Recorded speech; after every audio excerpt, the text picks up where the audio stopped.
Have you been wanting to know a little bit of information about Ostara? That's coming up in just a moment.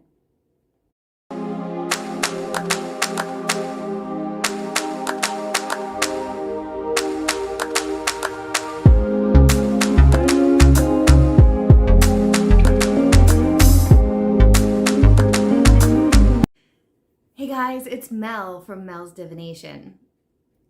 Today we're talking about Ostara because it is Witchy Wednesday and I try to stick to the seasonal themes. If you're interested in any kind of readings or coaching sessions, feel free to check out my website, melsdivination.com. And if there's information on this channel that you are interested in, also check out the channel, subscribe, like, share, all the great things. We do Witchy Wednesdays, Flip Through Fridays, and astrology on the weekends. Okay, I do just want to tell you guys before we get super deep, I did get quite a bit of information from this book.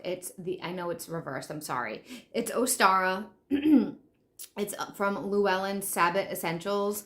I am slowly collecting each Sabbath. I don't have all of them yet, but there is so much information in this book alone for just Ostara. There is 1, 2, 3, 4, 5, 6, 7, 8 chapters.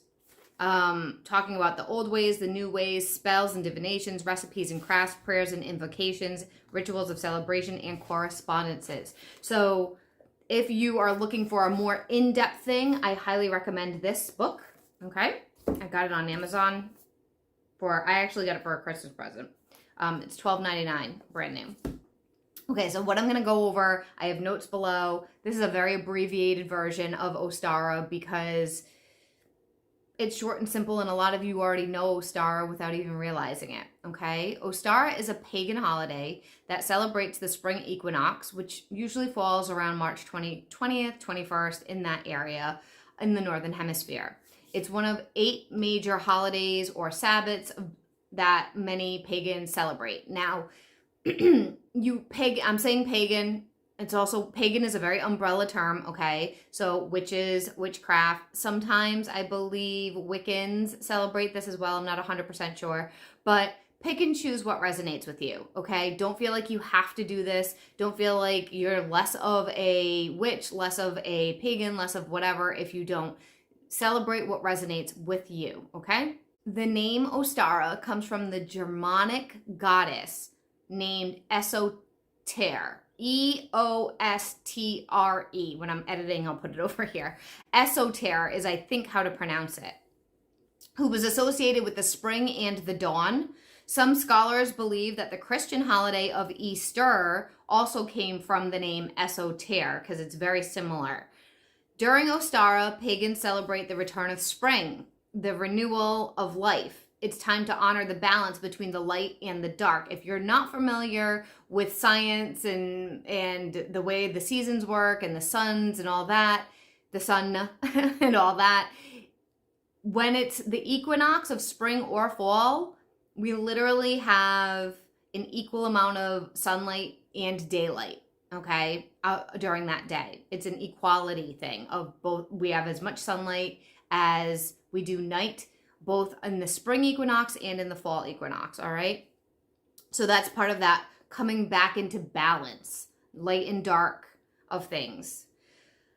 To recognize the growing power of the sun as the days slowly become longer. Traditional celebrations may include egg decorating, planting seeds, and performing rituals to honor Earth and its cycles. In modern day living, Ostara is also a good time to start taking action on ideas and goals that you've started to think about, possibly around Yule or Imbolc, basically at the beginning of the year or around the beginning of February. What you plant during Ostara will be ready to be harvested during the coming summer months in the Sabbats of Beltane, Litha, and Lugashnata, which I can never say properly. Ostara is a good time to freshen up your home and your life. So everything around you.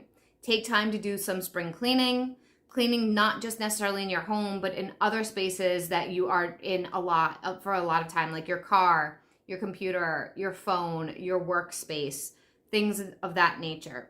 Get rid of old emails, get rid of old text messages, get rid of things that no longer serve you or you really don't need anymore. Declutter.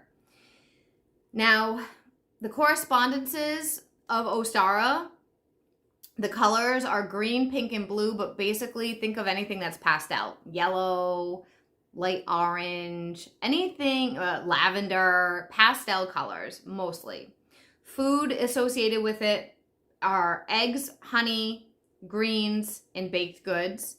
Stones are aquamarine, amethyst, and rose quartz. So those are kind of like that pale, soft colors, soft energy. Symbols are rabbits, eggs, spring flowers, lambs, clover, and baskets.